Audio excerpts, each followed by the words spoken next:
Every fan of the Fallout series has seen this Vault Boy pose, arm extended, winking with a joyful thumbs up. Many people are under the impression that this is a reference to an old wives' tale that says if you see a mushroom cloud and hold your thumb up, and your thumb is larger than the cloud, you are out of the radiation zone. Not only is this not true, as you would still feel the effects of a nuclear blast for more than 3 miles from ground zero, but Vault Boy is not doing this during this pose.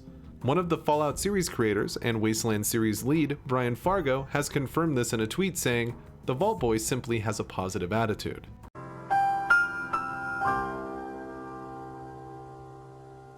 Get fucked.